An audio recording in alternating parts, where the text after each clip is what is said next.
तो अब बात कर लेते हैं बिहार की सियासत से जुड़ी हुई। तेज ब्रदर्स में इन दिनों घमासान मचा हुआ है।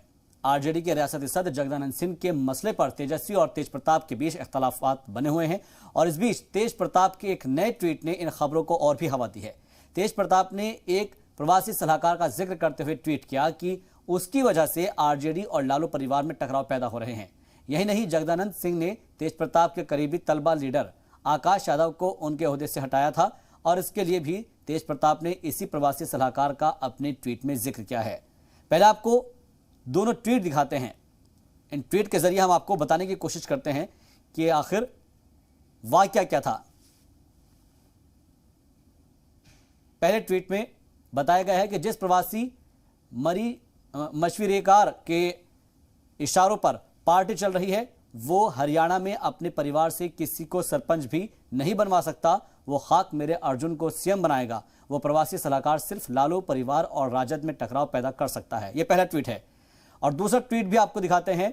दूसरे ट्वीट में कहा गया है कि प्रवासी सलाहकार से मशविरा लेने में अध्यक्ष जी ये भूल गए कि पार्टी आइन से चलती है और राजद का आइन कहता है कि बिना नोटिस दे आप पार्टी के किसी ओहदेदार को हटा नहीं सकते।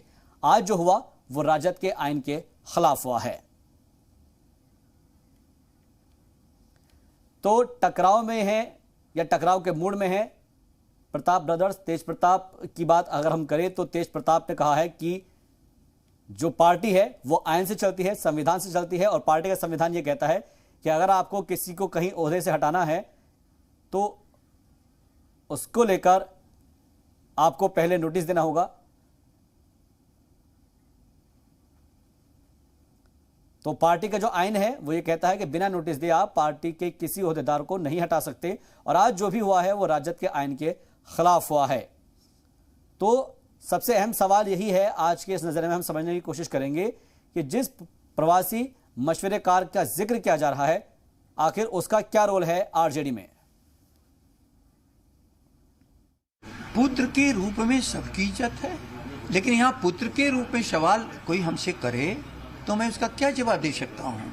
लेकिन यदि वह एक सदस्य के रूप में सवाल आप कर रहे हो तो मैं उसका जवाब दे रहा हूँ। का अधिकार यदि आज किसी को देना चाहे कोई तो दे सकता है। वो तो 75 एमएलए हैं, वो इसी में से होगा और वह निर्वाचित वे ही करते हैं। हमने तो निर्वाचन किया नहीं। तेजस्वी जी की नियुक्ति हमने नहीं किया है, तेजस्वी जी की नियुक्ति पार्टी ने नहीं किया है, बल्कि हमारे पार्टी के विधायकों ने किया है। अब वही स्तर एक ही पद है।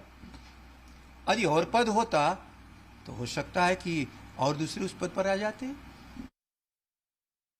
पार्टी का कार्यक्रम चल रहा है, पार्टी का मजबूतीकरण कैसे हो, विस्तार कैसे हो, काम तो चल ही रहा है। आंदोलन में चाहे जाति जनगणना को लेकर के हो, विधानसभा में हो, हर जगह पार्टी तो मजबूती से जनता का आवाज उठा रही है। तेज प्रताप जी नाराज लग रहे हैं। अब किसी को सबकी अलग अलग राय है।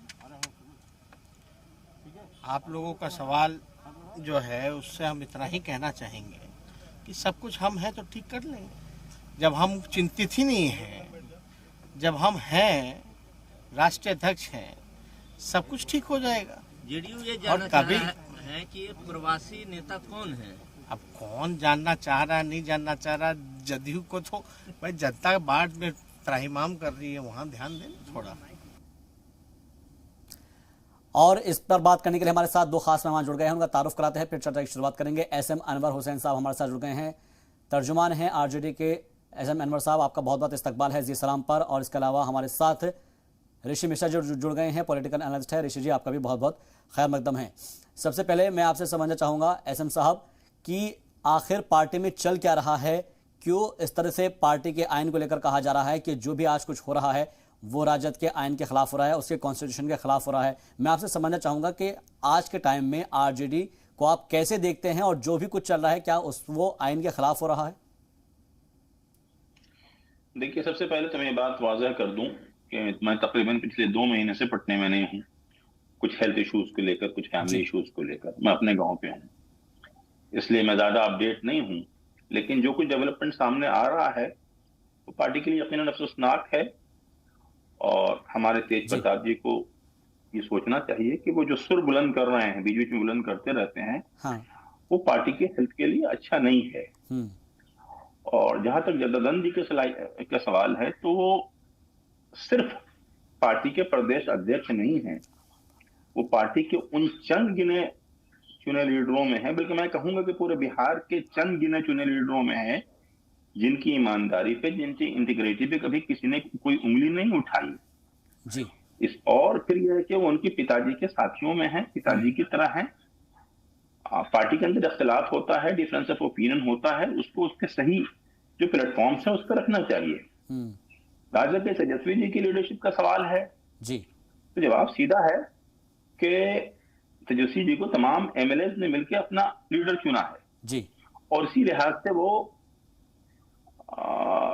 अपोजिशन के लीडर हैं इस वक्त, नेता प्रतिपक्ष हैं इस वक्त, वो इसमें मुखालिफ के लीडर हैं। और इसी के उनका एक दूसरा प्रोटोकॉल है, पार्टी के 75 एमएलए इस वक्त हैं, पार्टी के अंदर बहुत सारे पूर्व मंत्री हैं, हमारे जो तेज प्रताप जी हैं वो भी पार्टी के एक एमएलए हैं, बिल्कुल पार्टी के पूर्व मंत्री हैं, उनका एहतराम अपनी जगह है जी। लेकिन पार्टी का हर एमएलए या पार्टी का हर लीडर ये चाहे कि उनको वही प्रोटोकॉल मिले जो तेजस्वी जी का है, ये नामुमकिन है। ये पार्टी डिसिप्लिन के खिलाफ है, इसकी बात करना, इसकी सोच रखना भी। तो वो अगर पार्टी के लॉयलिस्ट हैं, उनको सोचना चाहिए कि उनके पिताजी जी अभी एक लंबे अरसे जेल से निकल कर आए हैं और इस जेल में उनको भिजवाने में सबसे बड़ा मीडिया ट्रायल का हाथ रहा है। मीडिया ट्रायल ही ने उनकी इमेज इतनी वो की कि जुडिशरी भी कहीं ना कहीं उससे मुतासिर हुई और जजमेंट्स उनके खिलाफ जाते चले गए। आज वो बेल पर बाहर हैं जी। तो एक तो ये है कि उनकी हेल्थ बहुत खराब है। हमारे तेज प्रताप जी उनके बड़े बेटे हैं, उनको समझना चाहिए, अपने पिताजी की हेल्थ को कंसिडरेशन में रखना चाहिए जी। फिर ये कि उन्होंने ये यातनाएं झेली हैं, उनको अपने निगाह में रखना चाहिए। और फिर वो मीडिया के हाथ एसएम साहब ये तो ठीक है, नहीं ये तो समझ ठीक है, ये बात समझ में आ रही है। मीडिया के हाथ में सिस्टम का न्यूनता क्यों पकड़ा रहे हैं, जिसकी वजह से जो है मीडिया को न्यूनता मिल जाता है और मीडिया उसको पार्टी को बदनाम करने के ठीक है, ये बात समझ में आ रही है। मैं इससे आगे बढ़ने की कोशिश कर रहा हूँ। एसएम साहब, जिस प्रवासी मशवरेकार का जिक्र यहाँ पर कर रहा है, इसके अंदर ट्वीट के अंदर किया गया है कि उनके इशारों पर पार्टी चल रही है और वो हरियाणा में अपने परिवार के किसी एक शख्स को सरपंच भी नहीं बनवा सकते, वो क्या खाक मेरा अर्जुन को सीएम बनवाएंगे। इस तरह का ट्वीट अगर किया जा रहा है तो कौन वो प्रवासी सलाहकार है? उन्होंने कोई नाम नहीं लिया तो मैं क्या कर सकता हूँ? नहीं, आपको इशारा अगर कोई मिल रहा हो कि हरियाणा की बात वो कर रहे हैं, नहीं मिल रहा, ये तो अपने पिताजी पर अटैक कर रहे हैं। इसका मतलब वो कहना चाह रहे हैं क्या लालू जी लीडरशिप की एबिलिटी खो चुके हैं क्या?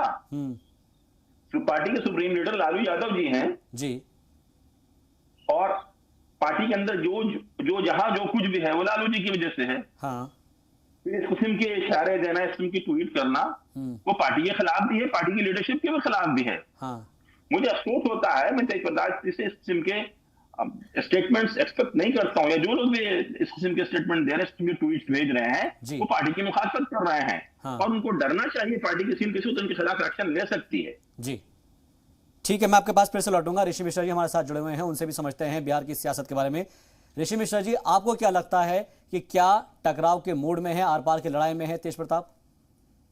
देखिए, जो सियासी सलाहकार की आपकी बात आरजेडी के से पूछा, वो संजय यादव है और संजय यादव तेजस्वी यादव के राजनीतिक सलाहकार है जी। और आजकल राजद के पार्टी फंक्शनिंग में संजय यादव का एक अपना स्थान है और हस्तक्षेप भी होता है और उनके सलाह को अधिकांशतः तेजस्वी यादव मानते भी हैं। जैसे प्रशांत किशोर राष्ट्रीय स्तर पर राजनीतिक सलाहकार हैं जी, विभिन्न पार्टियों को सलाह देते हैं, उसी तरह राजद में भी एक संजय यादव हैं जो हरियाणा से संबंध रखते हैं, तेजस्वी यादव के राजनीतिक सलाहकार हैं। देखिए, लालू यादव के दो पुत्र हैं, तेज प्रताप, तेजस्वी यादव, लेकिन किसी लालू यादव के पुत्र होने से ये नहीं है कि आपको वो मुकाम मिल जाए। आपको मुकाम पाने के लिए मेहनत करना होता है और तेजस्वी यादव ने अपने आप को आरजेडी में स्थापित किया है।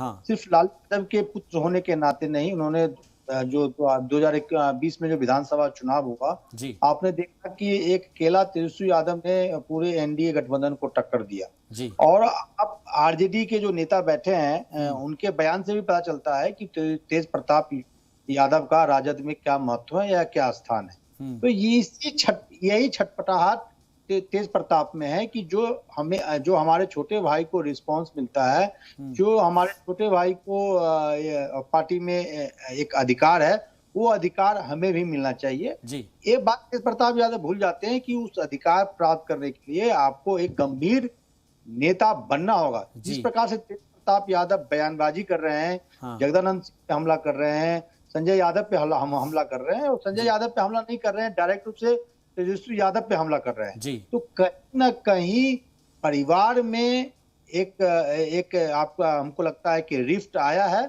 और ये लालू यादव एक परिपक्व नेता हैं, उनको इस बात को देखना चाहिए कि किस प्रकार से जगदानंद सिंह से लेके दोनों पुत्रों में जो समन्वय बनाने की जरूरत है। क्योंकि आप देखिए आपका टक्कर वहां बीजेपी जेडीयू से है, हालांकि जेडीयू की रिफ्ट है ललन सिंह और आरसीपी सिंह में। आपने देखा होगा कि आरसीपी सिंह 2 दिन पहले जब आए थे बिहार, जिस प्रकार से उन्होंने बयान दिया, उसमें जेडीयू में भी रिफ्ट है। लेकिन यदि जगदानंद सिंह जैसे नेता, यदि रघुवंश बाबू के बारे में भी तेज प्रताप ने पहले बयान दिया था, उसका नुकसान आरजेडी को उठाना पड़ा था। इस प्रकार से जगदानंद सिंह जो वयोवृद्ध नेता हैं, प्रदेश अध्यक्ष हैं, और लालू यादव ने खुद जगदानंद सिंह को विधानसभा चुनाव से पहले प्रदेश अध्यक्ष नियुक्त बिल्कुल। किया और था।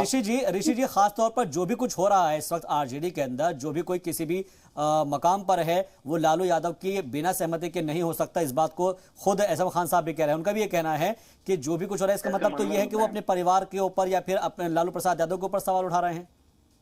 बिल्कुल। आज भी मैं आपको बता दूं, बिहार में आज भी राजद के कोई बड़े नेता हैं और लालू यादव हैं, और लालू यादव का अपना वोट बैंक है 30-32% का। आज भी वो 32% वोट बैंक जो है मजबूती से लालू यादव के साथ खड़े हैं। यदि तेज प्रताप इस प्रकार का बयानबाजी करते हैं या उससे आगे भी तेज प्रताप को स्टेप लेते हैं, तो उनका राजनीतिक रूप से यदि कोई अन्य नेता, कोई अन्य विधायक या कोई अन्य सांसद इस प्रकार के बयान देते, उतना राजनीतिक रूप से नुकसान आरजेडी को नहीं होता। हाँ। लेकिन तेज प्रताप लालू के बड़े बेटे हैं और इस प्रकार के बयान देते हैं, तो कहीं ना कहीं राजद को नुकसान होगा। और जेडीयू इसी ताक में बैठी है, बीजेपी इसी ताक में बैठी है कि कोई आरजेडी में रिफ्ट हो, उसका फायदा उठाए उनके विधायकों को, उनके पार्टी पदाधिकारी को। और आपने कल देखा भी बीजेपी के एक मंत्री ने जगदानंद सिंह को बीजेपी में आने का ऑफर भी दिया है। तो इस चीज को लालू यादव को देखना चाहिए, और जितना कम समय में पूरा जो नाटक चल रहा है बिहार में, खासकर आरजेडी और आरजेडी के फैमिली में, उसका पटाक्षेप हो जाए। बिल्कुल, पटाक्षेप जब तक नहीं होगा तब तक जो है मुखालिफिन उसका फायदा उठाते रहेंगे। एहसन अनवर साहब, मैं आपसे भी समझना चाहूंगा कि खासतौर पर हम देखें तो क्या जो तेज प्रताप यादव है उनको कोई सलाह नहीं देता? क्या उनका कोई पर्सनल जो निजी सलाहकार है वो किस तरह का है? आपने कभी इस बात को जानने की, समझने की कोशिश की है कि भाई हो सकता है कि शायद तेज प्रताप के कंधे पर बंदूक रखकर जो है परिवार के ऊपर निशाना साधा जा रहा हो? क्या कभी इस बारे में कोई इनपुट मिला है अनवर साहब? कुछ होती हैं सबकी अपनी कुछ उड़ान होती हैं, कुछ एम्बिशंस होती हैं जी। लेकिन उनको ये सोचना चाहिए कि उनके जो भी एम्बिशंस हो उसको फुलफिल करने के लिए वो रास्ता वो नहीं अपनाया जिससे पार्टी डैमेज होती हो, या कहीं एहसास हो कि दूसरे लोग पार्टी के उनके कांधे का इस्तेमाल कर रहे हैं। हाँ।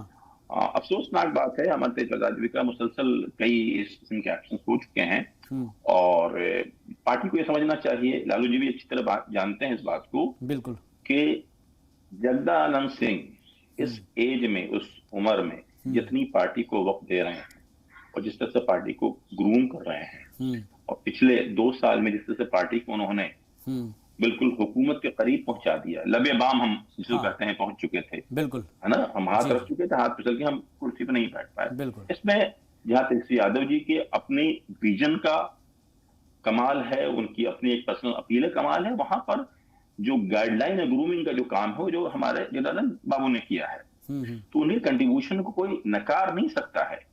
और अगर वो किसी वजह से खामोश हो जाते, पार्टी तो वो नहीं छोड़ेंगे, भाजपा में तो वो कभी नहीं जाएंगे जी। उनका पास हिस्ट्री यह है कि उनके बेटे ने भाजपा के टिकट पर इलेक्शन लड़ने की कोशिश की जी, वो उसी सीट पर बैठ गए और अपनी पार्टी आरजेडी के कैंडिडेट का इलेक्शन लड़ाया और अपने बेटे को काफी मार्जिन वोटों से उन्होंने हरवाया। तो वो बहुत ही कमिटेड सोशलिस्ट हैं, बहुत ही कमिटेड सेकुलरिस्ट हैं जी, और इस पार्टी को ग्रूम करने में और इस पार्टी को इतना तक आगे बढ़ा के लाने में लालू जी के साथ उनका भी बहुत बड़ा कंट्रीब्यूशन है। बिल्कुल, उसे कोई इग्नोर नहीं कर सकता है। उनकी इमेज को जरा सा कोई डेंट मारने की कोशिश करता है, कोई डैमेज करने की कोशिश करता है, तो इसका मतलब वो पार्टी को डैमेज करने की कोशिश कर रहा है जी, पार्टी की फॉलोइंग को डैमेज करने की कोशिश कर रहा है, पार्टी की इमेज को गिरा रहा है। दूसरी चीज मैं साफ कर देना चाहता हूं कि ठीक है, आरजेडी को बेसिकली यादवों और मुसलमानों की पार्टी मानी जाती है जी, ठीक है, ये दोनों इनके मेन वोट बैंक है, रीढ़ की हड्डी है।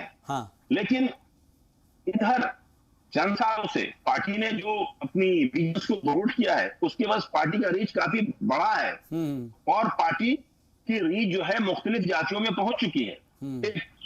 दूसरी बात यह कि सोशलिस्टों की पार्टी है, सोशलिस्ट विचारधारा की पार्टी है और इस विचारधारा को ग्रूम करने में सबसे ज्यादा हाथ जो है दो राजपूत लीडरों का रहा है आजाद हिंदुस्तान में, चंद्रशेखर जी का और विश्वनाथ प्रताप जी का। जी, इन दोनों के कंट्रीब्यूशंस को नकारा नहीं जा सकता है और इन दोनों कंट्रीब्यूशंस की वजह से समाजवादी धारा से हमेशा राजपूत जुड़े रहे हैं, राजपूत लीडर्स जुड़े रहे हैं। और इतने ठीक है, ऐसे मनोहर साहब इतने ज्यादा इंपॉर्टेंट शख्स है जगदानंद सिन्हा, और जिस तरह से आप बता रहे हैं कि जो उनका रुतबा है, जो उनका ओहदा है पार्टी के अंदर, उसको कोई नकार नहीं सकता है। हाल ही के अंदर हमने देखा था कि किस तरीके से खास तौर पर तेज प्रताप ने सवाल उठाए थे कि वो पार्टी को वक्त नहीं दे रहे हैं, ऑफिस के अंदर नहीं आते हैं, इस तरह के लेकर उन्होंने अपनी नाराजगी का इजहार किया था। और अब इस तरह से जो है एक के बाद एक ट्वीट किए जा रहे हैं, तो क्या पार्टी को नहीं चाहिए कि भाई पार्टी का जो आइन है, जो संविधान है, वो ऊपर है? इसका मतलब ये नहीं कि अगर वो लालू प्रसाद यादव के बेटे हैं तो उनके ऊपर कोई कार्रवाई नहीं की जाए?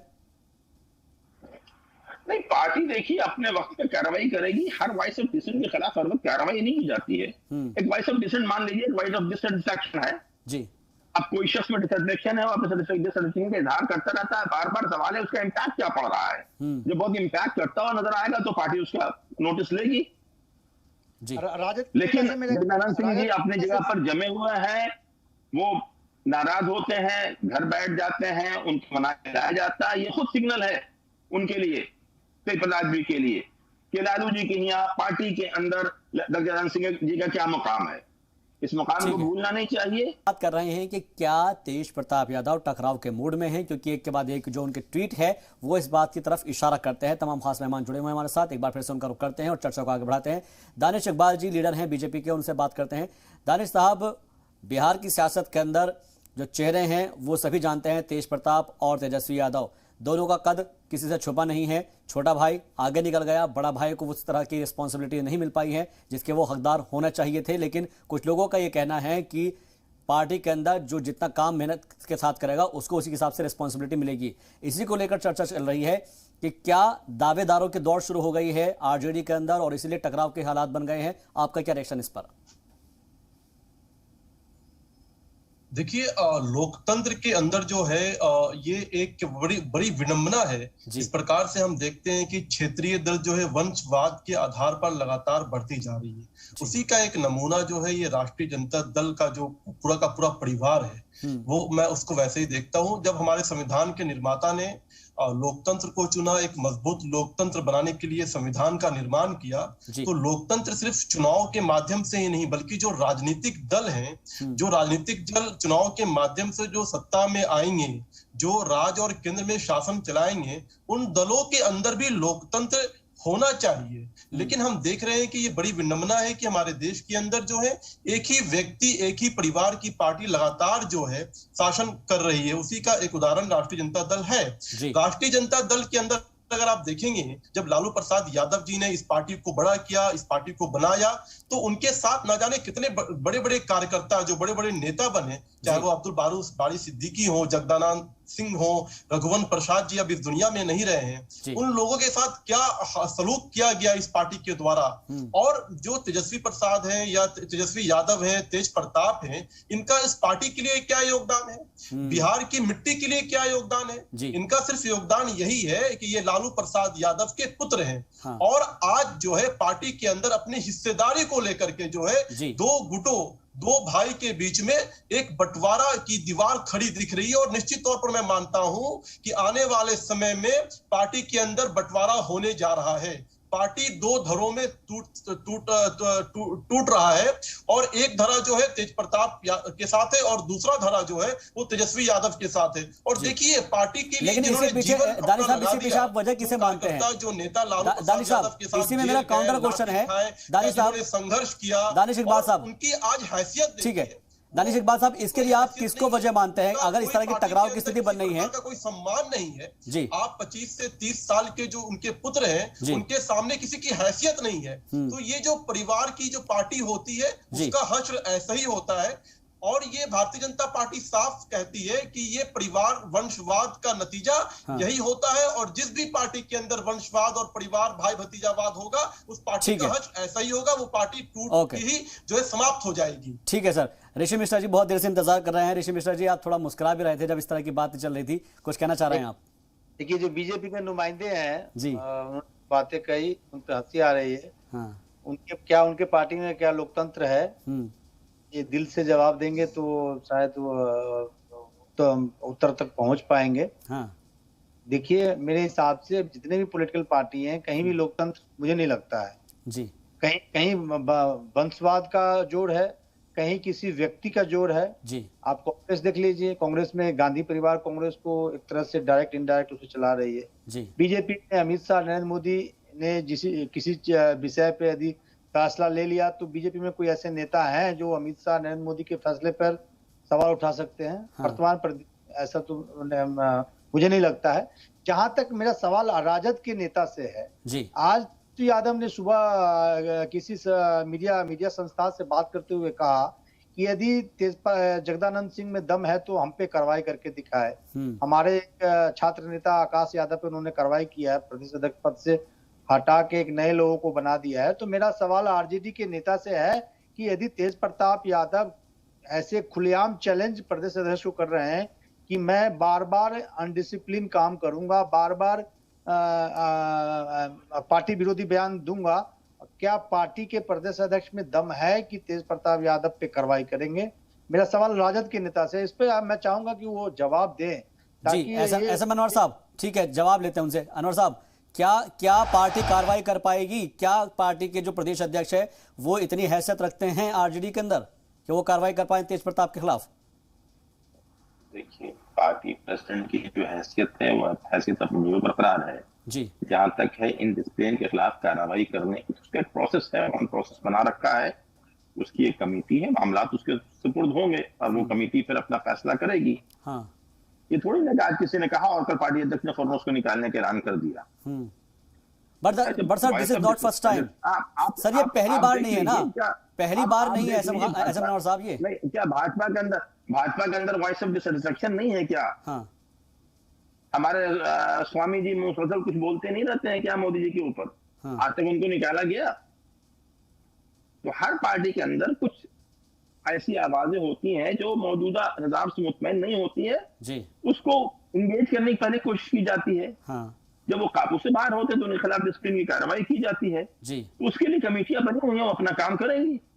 उसके लिए अध्यक्ष के अंदर पावर है कि नहीं पावर है, ये चैलेंज करने का, इसको डिस्कस करने कोई सवाल ही नहीं पैदा होता है। बट सर इससे पहले भी किस तरह के ऐसे वाक़े आ चुके हैं ना। मेरा ये कहना है, एक व्यक्ति बार बार जगदानंद सिंह को हिटलर, जगदानंद सिंह को बार बार मंच से अपमान का तेज प्रताप कर रहे हैं जी। उसके बावजूद भी आपने ही कहा जगदानंद सिंह का बहुत बड़ा योगदान है पार्टी में। बिल्कुल, जगदानंद सिंह पार्टी के वफादार नेता हैं। तो एक वफादार नेता, एक वयोवृद्ध नेता पे बार बार हमला तेज प्रताप यादव कर रहे हैं, हिटलर जैसे शब्दों से संबोधन कर रहे हैं, तो पार्टी क्या 10 वर्ष लगाएगी तेज प्रताप यादव? इसमें तो और ज्यादा डैमेज हो जाएगा ना एसएम साहब, वाकई सही कह रहे हैं वो। आप ये कह रहे थे कि पार्टी के अंदर परिवारवाद है, अगर परिवारवाद होता तो जगदानंद सिंह अभी तक निकल गए होते पार्टी से, या उनको उनकी कुर्सी से हटा दिया जाता। हाँ। इसके बाद भी जगदानंद सिंह जी अपनी कुर्सी पर मजबूत है और लालू जी भी और तेजस्वी यादव जी। लेकिन कार्रवाई तो नहीं हो रही ना अनवर साहब, कार्रवाई तो नहीं हो रही ना। लेकिन ये कोई पहला वाक्य नहीं है, वक्त लगता है। नहीं सर, तेज प्रताप यादव का ये तो आप अभी रिसेंटली वाक्य बता रहे हैं, इससे पहले भी कई वाक्य ऐसे हो चुके हैं जिस तरह का जिक्र ऋषि मिश्रा जी कर रहे हैं। ये कोई पहला वाक्य तो है नहीं। पार्टी के स्थापना सरेआम मंच से जगदानंद सिंह को हिटलर कहने वाले कौन थे? तेज प्रताप थे। स्थापना दिवस कब था आपको मालूम होगा, राजद के नेता है। मैं तो सवाल कर रहा हूँ कि भाजपा के अंदर भी, कांग्रेस के अंदर भी बहुत सारे लीडर्स हैं जो लीडरशिप पे एतराज करते रहते हैं, सवालात उठाते रहते हैं। क्या सब उनके ऊपर फौरन डिसिप्लिनरी कार्रवाई हो जाती है? ठीक है, दानिश इकबाल साहब जवाब देना चाह रहे हैं कुछ। दानिश इकबाल साहब, देखिए मैं ये कह रहा हूं कि तेज प्रताप अगर लालू प्रसाद यादव के पुत्र नहीं होते हैं, हाँ। उसके अलावा वो किसी भी पद पर होते हैं, चाहे वो राष्ट्रीय उपाध्यक्ष होते हैं या प्रदेश के उपाध्यक्ष होते हैं। जिस प्रकार से उनका इतिहास रहा है पार्टी के अंदर, जिस प्रकार से उन्होंने बयान दिए हैं, जिस प्रकार से उन्होंने जो है पार्टी के अंदर जो है बगावत की है, जिस प्रकार से उन्होंने पार्टी के नियमों, कायदे, कानून की अवहेलना की है, मैं पूछता हूं आरजेडी के प्रवक्ता से कि तेज प्रताप यादव अगर लालू प्रसाद यादव के पुत्र नहीं होते तो क्या वो अभी तक पार्टी में बने होते? बिल्कुल नहीं बने होते, क्योंकि वो तेज प्रताप यादव लालू प्रसाद यादव के पुत्र है, तो उनको पूरा अधिकार दे दिया जाता है, उनको पूरी छूट दे दी जाती है कि पार्टी में जो चाहे, जैसा चाहे, जिसके साथ चाहे वैसा सलूक करें। जहां तक भारतीय जनता पार्टी का सवाल है, भारतीय जनता पार्टी के इतिहास में जब से पार्टी का निर्माण हुआ है, आप देख लीजिए बड़े से बड़े नेता को पार्टी ने अनुशासन के कारण जो है उनको पार्टी से बाहर किया है। कल्याण सिंह उत्तर प्रदेश के मुख्यमंत्री, भारतीय जनता पार्टी के बड़े चेहरा, लेकिन जहां अनुशासन की बात हुई तो पार्टी ने उनको भी बाहर का रास्ता दिखाया था। तो ये भारतीय जनता पार्टी का लोकतंत्र है। भारतीय जनता पार्टी में अगला अध्यक्ष कौन होगा ये तय नहीं है, लेकिन आरजेडी का अगला अध्यक्ष कौन होगा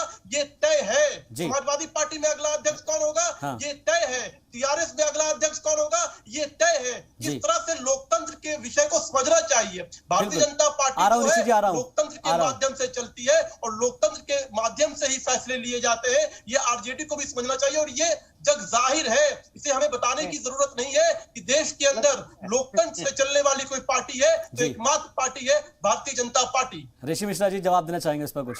दानिश इकबाल साहब की बात मालूम होनी चाहिए कि भाजपा के अंदर पार्टी के सदस्य का चुनाव भाजपा के सदस्य नहीं करते हैं, उसका फैसला जो है अनवर साहब आ रहे हैं आपके पास, आदेश आता है तभी तय होता है। अनवर साहब ठीक है, मैं आपके पास आऊंगा। ऋषि मिश्रा जी कुछ कहना चाह रहा है इस पर? अनवर साहब मैं बोलूं उसके बाद बोल लीजिएगा। देखिए जो भाजपा के नेता हैं थोड़ा उनको शायद ज्ञान का अभाव है या अभी नए आए हैं इसलिए उनको जानकारी नहीं है जी। कल्याण सिंह पे कार्रवाई इसलिए हो गई थी कि क्योंकि उनको अटल बिहारी वाजपेयी से ठन गई थी। अटल बिहारी वाजपेयी से उनका मतांतर था, कोई लोकतांत्रिक ढंग से पार्टी से आपने नहीं निकाला था। आपके सबसे बड़े नेता से अटल बिहारी वाजपेयी से कल्याण सिंह की नहीं पड़ती थी, नंबर 1। नंबर 2 दूसरा एग्जाम्पल आपको बता देता हूँ, गोविंदाचार्य के विरुद्ध एक स्टोरी प्लांट किया जाता है, एक मैगजीन में एक इंटरव्यू छापा जाता है जो गोविंदाचार्य ने दिया ही नहीं, और ये इंटरव्यू के हवाले से कहलवाया गया है कि गोविंदाचार्य ने कहा कि वाजपेयी कठपुतला ये है, एक चेहरा है पार्टी के, मुखौटा है, और गोविंदाचार्य को पार्टी से बाहर कर दिया गया। क्यों कर दिया गया? क्योंकि वाजपेयी के वो पसंद नहीं थे। तो भाजपा में भी हुआ है, भाजपा में भी व्यक्तिवादी जिन लोगों का समय समय पे पार्टी में पकड़ रहा है उसके अनुसार से पार्टी चली है। एक समय में वाजपेयी थे, आडवाणी थे, अब अमित शाह, नरेंद्र मोदी है। उसी तरह कांग्रेस में गांधी परिवार है, उसी तरह राजद में लालू के। तो ऋषि मिश्रा जी आप ये कहना चाह रहे हैं कि चाहे पार्टी कोई सी भी हो उसके आइन का कोई मतलब नहीं बनता है, सब अपने हिसाब से वैल्यूज तय हो जाते हैं वक्त के हिसाब से? बिल्कुल। मैं सोनिया गांधी के पुत्र राहुल गांधी नहीं होते, और राहुल गांधी जितने बार चुनाव दर चुनाव हार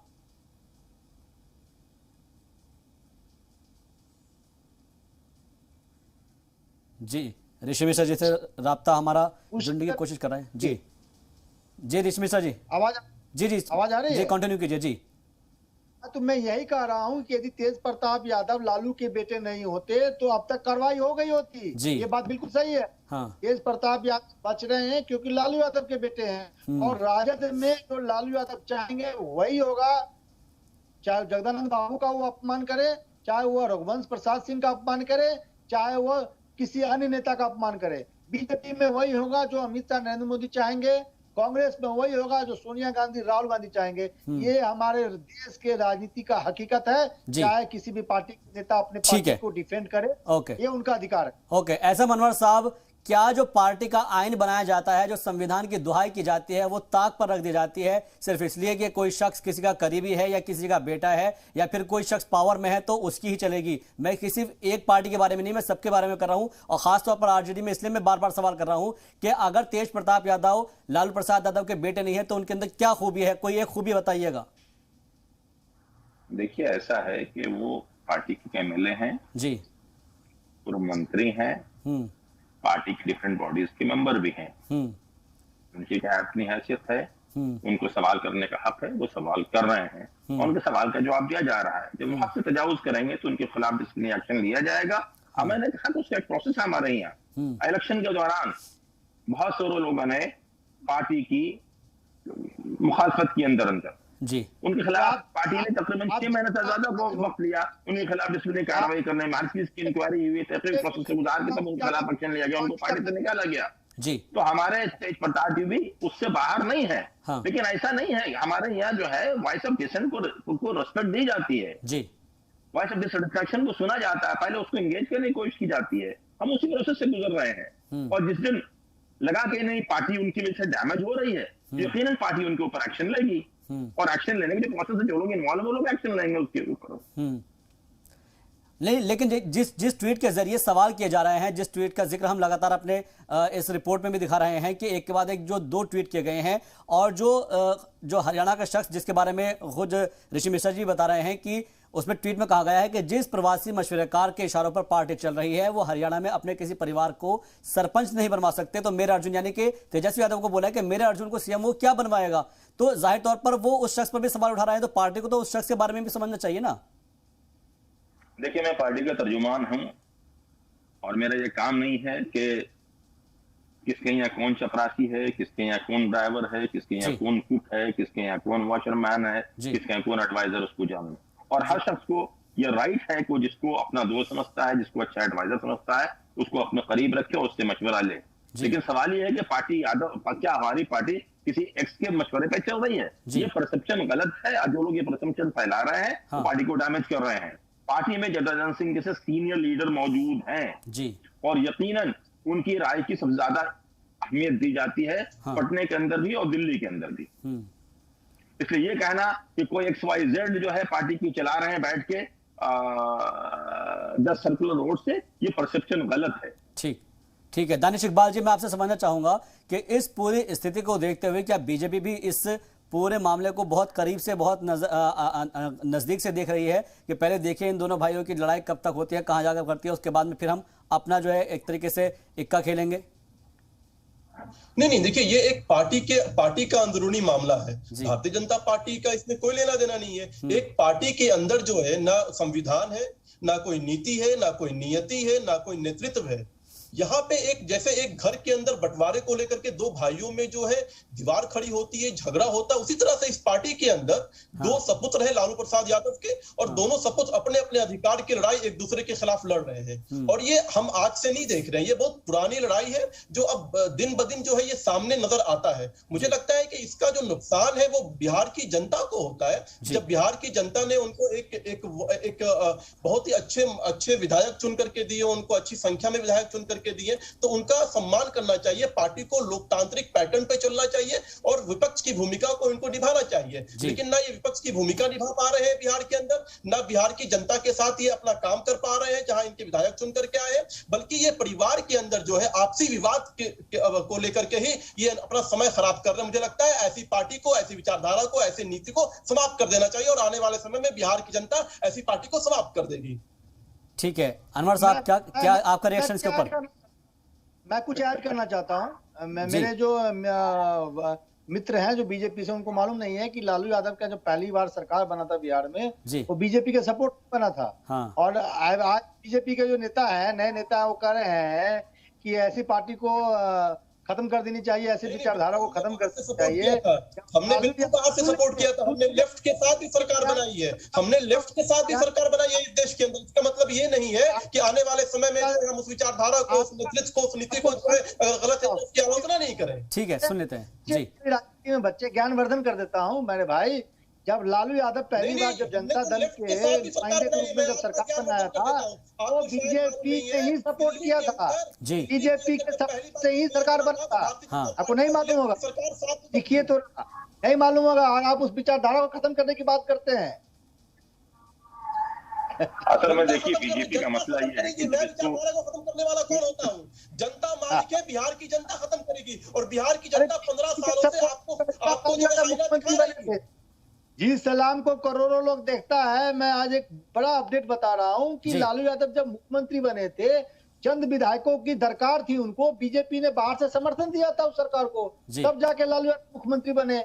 और बीजेपी के नेता जब विधानसभा चुनाव में जाते हैं तो जंगल राज का एग्जाम्पल लेते हैं। हाँ। तो भाई जंगल राज का स्थापना करने वाले लालू यादव, यदि आपके हिसाब से लालू यादव है, तो लालू यादव को पहली बार मुख्यमंत्री बनाने वाला तो बीजेपी है। हाँ।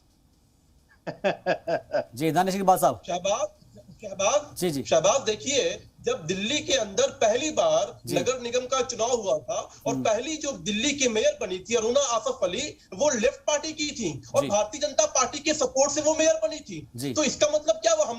हमने तो लेफ्ट के साथ भी जो है यहाँ पे गठबंधन किया था। हाँ। हमने पीडीपी के साथ भी गठबंधन किया था। हाँ। राजनीतिक और सरकार को चलाने के लिए, राजनीतिक दल होने के नाते जनता को जो है एक शासन देने के लिए हमने गठबंधन किया। लेकिन इसका मतलब थोड़ी होता है कि हम अराजक को जो है स्वीकार कर लेंगे, हम अराजकता को जो है सराहेंगे, हम उसकी आलोचना करेंगे। और जनता मालिक होती है। राष्ट्रीय जनता दल को अगर किसी ने हराने का काम किया है तो बिहार की जनता ने किया है। जी ठीक है। अनवर साहब, मैं आपसे इसके ऊपर एक रिएक्शन चाहूंगा कि फिलहाल देखिएगा बिहार के अंदर जो भी मसले चल रहे हैं, अपोजिशन को तो एक आवाज उठानी चाहिए, सरकार के खिलाफ आपको एक एकजुट होना चाहिए था, लेकिन इस वक्त के अंदर आप पार्टी के अंदर ही अपना आप इख्तलाफ पैदा कर रहे हैं। तो इससे तो जो है सरकार और सत्ता पक्ष है उसको मौका मिल जाएगा, वो कहेगा ठीक है, तो आपस में ही लड़ रहे हैं। देखिए, पार्टी के अंदर कोई इख्तलाफ नहीं है। तेज प्रताप जी ने अगर कोई एक कमेंट किया तो ये बताइए कि उनके कमेंट के साथ पार्टी कितना स्टेट काउंसिल के लोग साथ हैं, कितने नेशनल काउंसिल के लोग साथ हैं, कितने एमएलए उनके साथ हैं, कितने दूसरे मेंबर्स उनके साथ हैं, उनको कितने साथ कितना। अगर आपको भड़ा उनके साथ नजर आए तो आप कहिए पार्टी के अंदर खिलाफ है। एक इंडिविजुअल वॉइस है, ठीक है, वो बोल रहे हैं, बोलने दीजिए उनको, उसमें क्या मसला है। पार्टी के अंदर कोई इख्तलाफ नहीं है, पार्टी धड़ों में बटी हुई नहीं है। पार्टी जगदानंद सिंह के साथ और तेजस्वी यादव सिंह के साथ मिलके इत्तेहाद के साथ मजबूती के साथ खड़ी है और अवाम की लड़ाई लड़ रही है पार्टी। और अवाम की लड़ाई सड़कों में भी लड़ रही है और अवाम के अंदर भी लड़ रही है और इस तेवर के साथ लड़ रही है कि हमारी पार्टी, भाजपा जैसी पार्टी को शर्म नहीं आती है कि वो अवाम पे सड़क पे भी डंडा चलाती है और अवाम के नुमाइंदों पर असेंबली के अंदर डंडा चलाती है, अवाम के अंदर डंडा चलाती है। और भाजपा साहब ये फरमा रहे हैं कि उनकी पार्टी दूसरे लेफ्ट की विचारधारा से भी हाथ मिला लेती है। तो भाई आपकी अपनी विचारधारा हो तब तो। आप तो अपॉर्चुनिस्ट पार्टी हैं, जहां पर आपको केक में कुछ शेयर मिलता है, जब तक मिल रहा होता आप हाथ मिलाए रहते हैं। जिस दिन आपको लगता है केक में आपका शेयर घट रहा है या केक में आपको हिस्सा नहीं मिल रहा है, आप लड़ाई शुरू कर देते हैं। आप पूरे मुल्क में, पूरे बिहार में, पूरे देश में आप दंगा शुरू कर देते हैं। आप दंगाई पार्टी हैं, आपका काम देश को बांटना है, आपका काम है अवाम को बांटना, आपका काम है पब्लिक को भगा के रखना। आप दानिश इकबाल जी, बहुत सारे संगीन इल्जामात लगाए जा रहे हैं बीजेपी पे, खासतौर पर आपके ऊपर। देखिए, ये इल्जामात की राजनीति देश की आजादी के बाद से चल रही है। जब 1947 में देश आजाद हुआ, श्यामा प्रसाद मुखर्जी जब नेहरू के कैबिनेट के मंत्रिमंडल में शामिल हुए, उसके बाद जब उन्होंने कश्मीर के एकीकरण की बात की, जब उन्होंने कश्मीर की अखंडता की बात की, जब उन्होंने कश्मीर से परमिट हटाने की बात की, जब ये राष्ट्रवाद की बात की, तब से ये लोग हम पे सांप्रदायिकता का आरोप लगा रहे हैं। आप बताइए, कश्मीर के आप जी सलाम पे कहते हैं कि नेहरू राष्ट्रवादी नहीं था।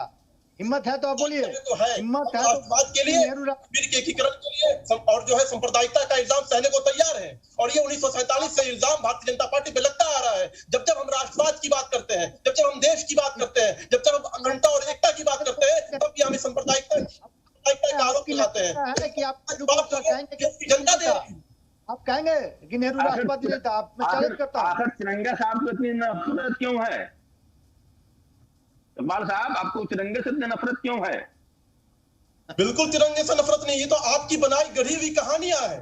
ये तो आपकी बनाई गढ़ी हुई कहानियां हैं। तिरंगा का अपमान किसने किया है? अभी रिसेंटली जो है, अभी रिसेंटली तिरंगा कब लहरा है ये बताइए मुझे। किया है यही सियासत का निराला अंदाज है कि बात अगर चलती है पटना से तो नागपुर तक पहुंच जाती है। ये सियासत का बड़ा अजीब अंदाज है कि बात अगर निकलती है पटना से तो पटना की बात अगर कही जाए तो नागपुर पर पहुंच जाती है और तिरंगे को लेकर बात हो जाती है। बात सिर्फ एक परिवार की हो रही है, एक पार्टी की हो रही है और मैं चाहूंगा कि हम लोग अपने एक स्टैंड पर कायम रहे। मुझे सिर्फ इतना समझना है कि आने वाले वक्त में आरजेडी तेज प्रताप यादव के खिलाफ क्या उस तरह की कार्रवाई कर पाएगी? क्या एक नॉर्मल कार्यकर्ता के ऊपर इस तरह की कार्रवाई होती है? अगर खुदा ना खास्ता ऐसा मनोहर साहब इस तरह का ट्वीट आप कर देते तो हो सकता है शायद आपके ऊपर अब तक कार्रवाई हो जाती। देखिए, मैंने कहा ना कि हमारी पार्टी डेमोक्रेटिक पार्टी है, इसका डेमोक्रेटिक सेटअप है और हर चीज का एक प्रोसेस है। कार्रवाई होती है, लोगों के खिलाफ पास में भी कार्रवाई हुई है, फिर कार्रवाई होगी जी। तेज प्रताप जी को पहले समझाने बुझाने की कोशिश की गई है, फिर समझाने बुझाने की कोशिश की जाएगी जी। अगर उन्होंने सुर बदल लिया तो ठीक है, अगर उनका ये सुर सारी जारी रहा, लेकिन पार्टी अध्यक्ष पर कोई कभी उंगली उठा दे, कोई सवाल उठा दे, इसका मतलब नहीं कि फौरन उसको कान पकड़ के पार्टी से बाहर निकाल दिया जाए।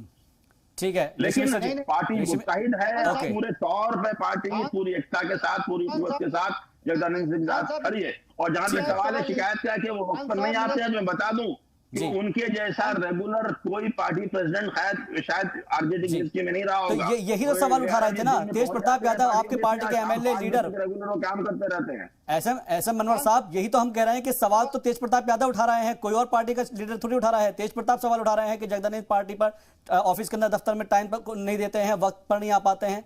वो तो आपके पार्टी के लोग उठा रहे हैं ना सवाल। उस आदमी के सवाल पे नहीं, उस आदमी के सवाल पर आप इतनी तवज्जो क्यों दे रहे हैं? इसलिए कि लालू यादव जी के बेटे हैं इसलिए?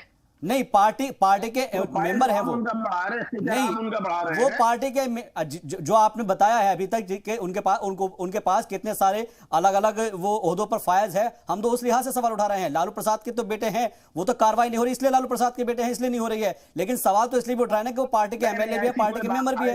ऐसी कोई बात नहीं है कि वो लालू जी के बेटे इसलिए कार्रवाई नहीं हो रही है। अगर लालू जी के बेटी होते तो अब तक उनकी बातों को पार्टी बहुत पहले अकोमोडेट कर चुकी होती, उनकी शिकायत पे अध्यक्ष जी हटा दिए गए होते। वो तो बार बार अध्यक्ष की शिकायत कर रहे हैं, अध्यक्ष जी आज भी मजबूती के साथ। ठीक है, एक आखिरी कमेंट ऋषि मिश्रा जी आपसे लेना चाहूंगा। ऋषि मिश्रा जी क्या कुछ कहना चाह रहे हैं? ऋषि मिश्रा जी, चिंता है उनकी हेल्थ को लेकर, ओके सर, हेल्थ को लेकर। ठीक है ऋषि मिश्रा जी। परिवार चाहता है कि अब इस उम्र ओके अनवर साहब, ओके वक्त की कमी है अनवर साहब, वक्त की बेहद कमी है। ऋषि मिश्रा जी लास्ट कमेंट। अनवर साहब से मैं पूछना चाहता हूँ, पार्टी के स्थापना दिवस के दिन जब मंच पे लालू यादव वीडियो कॉन्फ्रेंसिंग से थे, तेजस्वी यादव थे, जगदानंद सिंह थे, पार्टी के बड़े बड़े नेता थे, उस समय मंच से तेजस्वी यादव ने, तेज प्रताप ने जगदानंद सिंह को हिटलर कहा था। हाँ। आप क्या सब चाहिए कार्रवाई करने के लिए, और आप खुद कंफ्यूज हैं। एक तरफ आप कह रहे हैं कि लालू के बेटे डिबेट कर रहे हैं, एक तरफ कह रहे हैं कि ये तमाम ऐसे सवाल है कि जिसको हम छोड़ जाते हैं जनता के लिए। वक्त की मेरे पास बहुत कमी है, मुझे लगता है कि शायद इसका जवाब जल्दी ही नहीं मिल पाएगा, क्योंकि लगातार अनवर साहब कह रहे हैं कि इसको लेकर जो है पार्टी की जो कमेटी है उसके ऊपर संज्ञान लेगी। बहुत बहुत शुक्रिया हमसे जुड़ने के लिए अनवर साहब, आपका भी, ऋषि मिश्रा जी आपका भी, और दानिश इकबाल जी आपका भी बहुत बहुत शुक्रिया। लेकिन क्या इस वक्त टकराव के मूड में है तेज प्रताप यादव, और बिहार की सियासत में क्या लालू प्रसाद यादव के अगर बेटे हैं आरजेडी के अंदर तो उनके ऊपर कोई कार्रवाई नहीं होगी? क्या आरजेडी उनके ऊपर वक्त रहते कार्रवाई करेगी? ये देखना बेहद दिलचस्प होगा। देखते रहिए जी सलाम।